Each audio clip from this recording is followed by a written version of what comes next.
Hello and welcome to Lemon Studios, where we talk anything and everything entertainment. I'm of course the Lemon himself, Zeke Lamone, and this is my review for The Lost City, starring Sandra Bullock and Channing Tatum. First of all, it just felt really good to have a comedy in the theaters again. I think the last actual comedy that was in movie theaters that wasn't straight to streaming was Tag in 2018. So it's been a while since like an actual big profile comedy has made it to theaters. We were gonna have one with Lovebirds, but then the pandemic happened, and we just haven't really had a straight up comedy for until now. But this really isn't a comedy; it's more of an action comedy. It's also kind of a romance movie as well because of Sandra Bullock and Channing Tatum. They star as these. She's this author who writes love novels, and he's the cover model of it. You know, those ones with the wig, and he's like looking all handsome and angelic, and he rides on a white horse and all that. Those kinds of romance novels. And then they actually turn out to go on an actual journey when Daniel Radcliffe, his character, shows up, and he basically kidnaps Sandra Bullock's character, and they go to the lost city of what she was writing about to find the treasure. I'll say the initial setup of it was a little rough. Not fully believable, but hey, with these types of movies, you just gotta distinct your disbelief and be like, all right, just go on for the ride. Tell you what, this movie's right. I was laughing for the most part of it. There is a brief part when the second half of the movie begins. Middle of the second act is when it starts to not be as funny. It's actually really story driven and all that stuff. Which that was also fine as well, but it definitely wasn't as entertaining. Brad Pitt also has like a brief cameo in this movie, and he is really the best part of it. When his scenes were going, it was freaking awesome. It was absolutely awesome. And it was just so funny, the back and forth between him and Channing Tatum and him and Sandra Bullock. Those three just have a good dichotomy that really elevated this movie up. And then once he left, you do feel the presence missing quite a bit. But the chemistry between Channing Tatum and Sandra Bullock is absolutely fire. Channing Tatum just continues to get better and better and better. He really has a good stride in comedy. He has come a long way since the first Step Up movie. Now I'm a huge fan of him. I really liked his character too because I saw a lot of myself in it. Like I'm no Channing Tatum by any means, but like his character is really not that smart. But he always tries his best and he just keeps going, and I really related to that quite a bit. So I was really drawn to him as a character, and it was really, really good. And Sandra Bullock is also really, really great. I mean, when is she not? She is really not.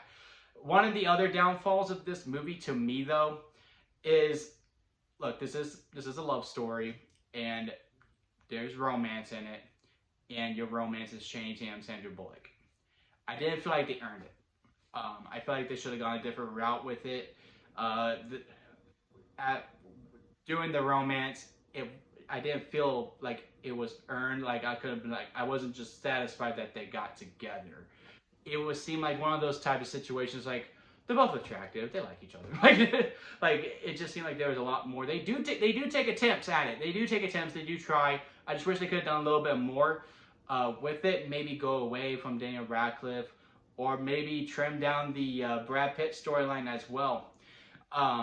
Maybe make that a little shorter as well to give more focus to that relationship, because that really is the relationship of the movie.